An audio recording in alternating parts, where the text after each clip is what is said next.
প্রেম করে পালিয়ে যাওয়া মেয়ের প্রতি এক বাবার বেদনাদায়ক চিঠি। মারে, শুরুটা কিভাবে করব বুঝে উঠতে পারছিলাম না। যেদিন তুই তোর মায়ের অস্তিত্ব ছেড়ে ভূমিষ্ঠ হয়েছিলি সেদিন থেকে তোকে মা বলে ডাকতে শুরু করলাম। তোকে মা ডাকতে গিয়ে আমার নিজের মা হারানোর ব্যথাটাই ভুলে গিয়েছিলাম। তোর মাও তোকে মা ছাড়া অন্য নামে কখনো ডাকেনি।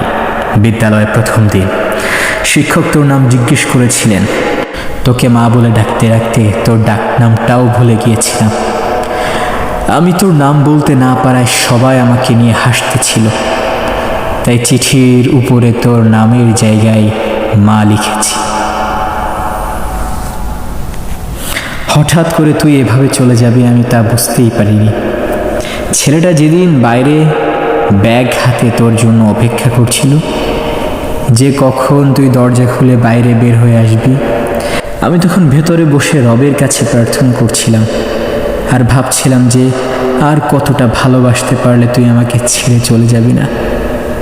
অপরদিকে তুই ঘরে বসে ভাবছিলে আজ যেতে না পারলে ছেলেটার কাছে ছোট হয়ে যাবি, আর আমি ভাবছিলাম তুই চলে গেলে সমস্ত পৃথিবী জাতির কাছে কি করে মুখ দেখাব।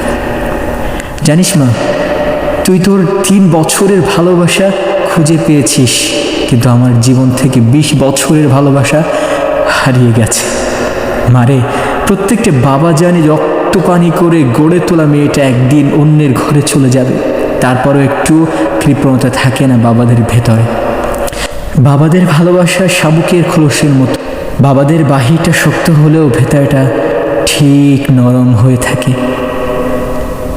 বাবারা সন্তানদের কতটা ভালোবাসে তা বোঝাতে পারে না, তবে অনেকটা ভালোবাসতে পারে। জানি মা, আমার লেখাগুলো পড়ে তোর খারাপ লাগতে পারে, কি করব বল।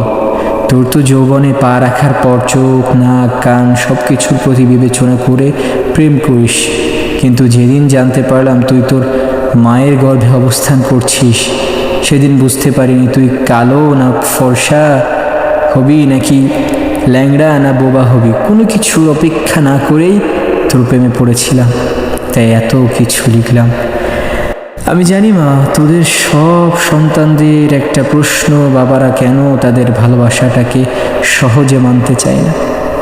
উত্তরটা তোর ঘাড়ে তোলা থাকলো। তুই যেদিন মা হবি সেদিন নিজে নিজে উত্তরটা পেয়ে যাবে।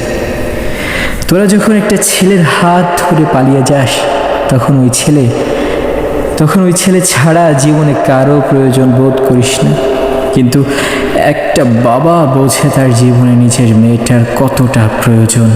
যেদিন তোর দাদুর কাছ থেকে তোর মাকে গ্রহণ করেছিলাম, সেদিন প্রতিজ্ঞা করেছিলাম যে যদি মেয়ে হয় তাহলে মেয়েটাকে তার স্বামীর হাতে নিজের হাতে তুলে দিয়ে তবেই দায়িত্ব থেকে নিজেকে হালকা করব। তাই তোর প্রতি এত অভিমান। মারে, বাবার উপর রাগ করিস না। তোরা যদি অল্প দিনের ভালোবাসার জন্য ঘর ছেড়ে পালাতে পারিস, তবে আমরা 20 বছরের ভালোবাসার জন্য বেপরোয়া হব না কেন? বাবারা মেয়ে সন্তানদের জন্মের পর চিন্তা করতে থাকে নিজের মেয়েটাকে সুপাত্রের হাতে তুলে দিতে পারবে তো? তারা যৌবনে পা রাখার পর চিন্তা করে কোনো প্রতারণার ফাঁদে পড়ে পালিয়ে যাবে না তো? তাই মেয়েদের প্রতি প্রত্যেকটা বাবার এতটা নজরদারি থাকে।